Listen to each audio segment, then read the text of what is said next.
Bismillahirrahmanirrahim. Assalamualaikum warahmatullahi wabarakatuh. Selamat datang di channel saya Arlin Yuanita. Pada minggu lalu saya sudah menjanjikan akan wawancara dengan dokter Kenyal spesialis paru.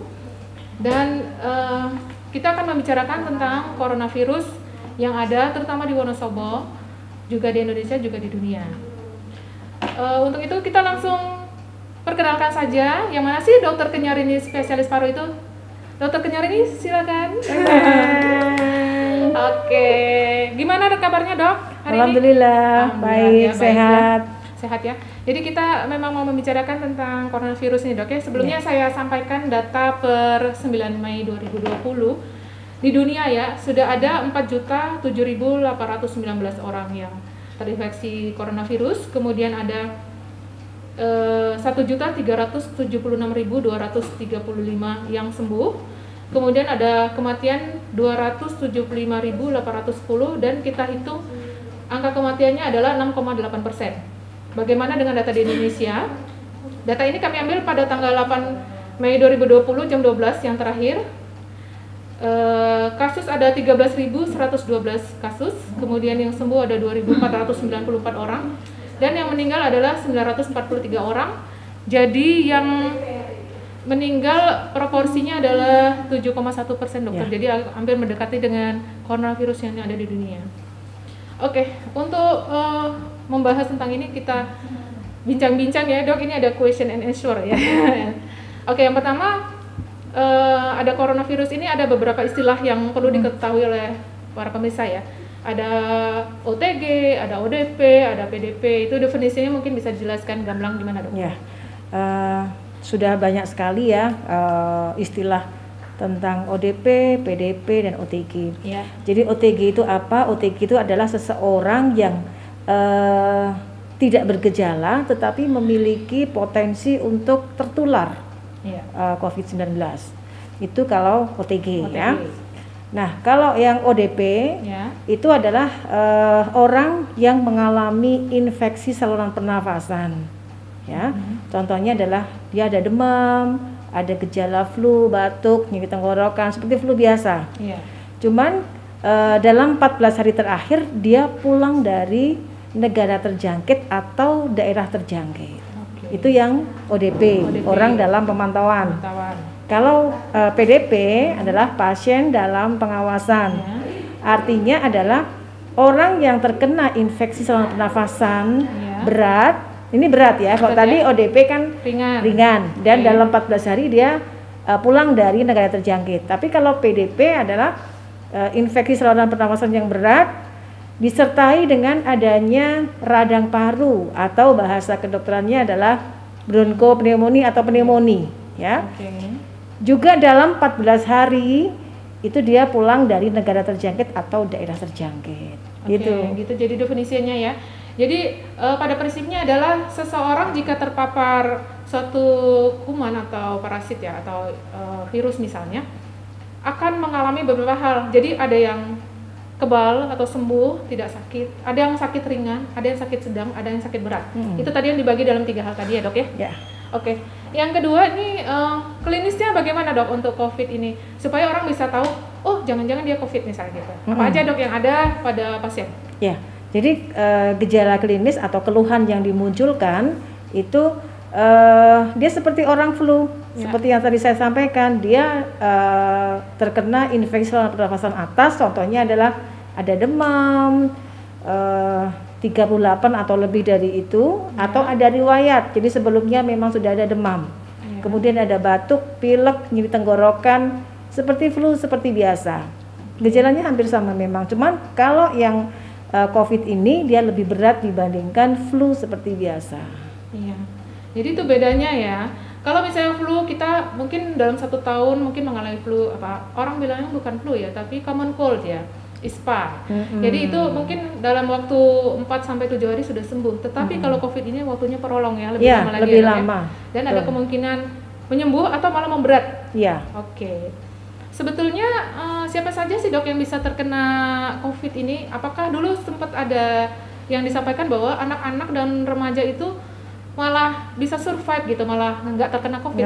Pada kenyataannya seperti apa? Tidak benar sih ya. Tidak Jadi benar, yang benar adalah semua orang bisa terkena, baik itu anak, bayi, kemudian dewasa, tua, semua bisa terkena. Siapa saja bisa kena. Iya, jadi tidak ada yang bisa. Jadi ada memang faktor-faktor yang tertentu menjadi memberat ya dok ya. Iya. Tapi kebanyakan memang anak-anak dan remaja lebih baik ya kondisinya. Lebih, ya. Tapi ada juga kasus yang gawat, yang memang ada juga. Ada. Iya. Tapi yang paling banyak yang gawat itu terjadi pada rentan umur berapa dok? Jadi dia yang mempunyai penyakit sebelumnya atau komorbid. Ya, contohnya adalah sakit jantung, ada darah tinggi, ada gula, DM ya. Kemudian ada stroke, kanker ya. Kanker ya, yang dia punya riwayat sebelumnya yang menurunkan imunitas. Iya. Jadi pemirsa, COVID ini kalau mandiri mungkin tidak terlalu membahayakan dan dia akan meningkat keparahannya jika satu pada lansia, kedua ada penyakit yang menyertai. Misalnya yang tadi sudah disebutkan Dokter Kenyo ya. Kalau di penyakit dalam itu dok, misalnya gagal jantung, sakit jantung koroner, kanker-kanker dengan segala macam. Gagal ginjal. Itu jadi pemirsa, gagal ginjal itu sangat rentan kalau terkena COVID, maka resikonya sangat berat, gitu ya dok ya? Ya, lebih berat dibanding yang lain. Oke. Kalau sampai saat ini obat-obat untuk COVID-nya ada dok? Ada.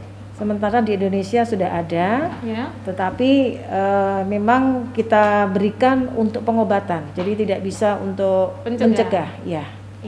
Jadi tidak ada gimana misalnya disebutkan apa aja dok kalau yang sementara ini masih ongoing study ya pemirsa. Jadi penelitiannya masih terus berlangsung sampai saat ini karena penyakit ini juga baru dan dicoba dengan beberapa macam antibiotik, mungkin antivirus juga yang memberi keuntungan itu yang akhirnya kita pakai di sini ya dok ya?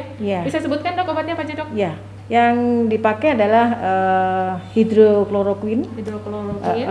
Kemudian kita pakai oseltamivir. Kemudian kalau dia ada infeksi sekunder kita bisa berikan azithromycin atau levofloxacin. Azithromycin, itu obatnya sudah ada di kita ya? Ya. Kemudian untuk orang nih dok di luar ya, kira-kira gimana caranya bisa mencegah supaya tidak tertular? Itu caranya gimana dok? Ya, jadi sama seperti penyakit yang lain, karena infeksi virus, bakteri maupun yang lain, kita harus bisa meningkatkan daya tahan tubuh kita supaya tidak jatuh pada keadaan sakit. Apa saja? Contohnya adalah 1, istirahat cukup, kemudian makan. Tapi lagi puasa loh dok. Oh iya. Nanti sahur dan buka. Kita lagi di bulan puasa ini. Iya. Jadi makan harus yang tinggi protein. Protein hewani maupun protein nabati ya. Kemudian tidak boleh stres. Itu yang penting.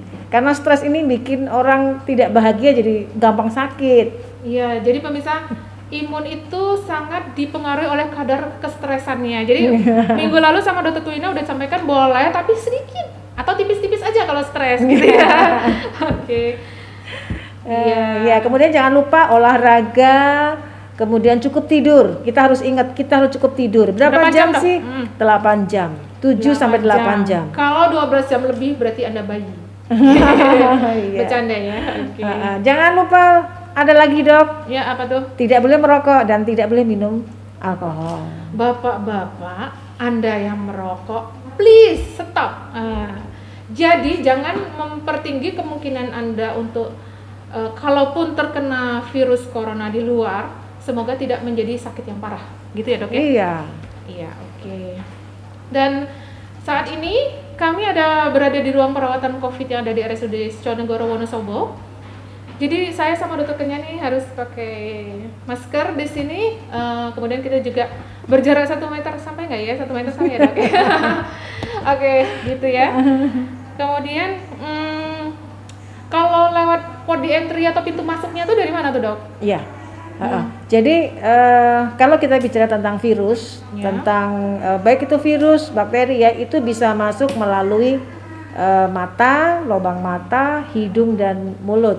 Sehingga kita diminta untuk bermasker oleh pemerintah, kita diwajibkan untuk bermasker. Karena kita tidak tahu, kadang-kadang kita hidungnya gatel, ucek-ucek hidung, kemudian kadang-kadang mulut juga, mata juga, sehingga kita diwajibkan menggunakan masker karena memang pintu masuknya melalui 3 tempat tadi. 3 tempat jadi kalau kita bermasker berarti kita melindungi orang dan kita melindungi diri kita sendiri ya. Begitu ya. Oke. Kami memberikan apresiasi yang tinggi sekali, setinggi-tingginya buat para donatur ya dokter ya. Jadi hingga hari ini RSUD Sjonegoro juga termasuk Rumah Sakit Islam dan PKU dan Puskesmas mendapatkan banyak sekali kasih sayang dan cinta dari masyarakat. Dari kelompok-kelompok, ada yang kelompok mancing, ada yang kelompok hobi gitu ya. Itu memberikan hazmat dan kebutuhan-kebutuhan yang kita apresiasi. Terima kasih.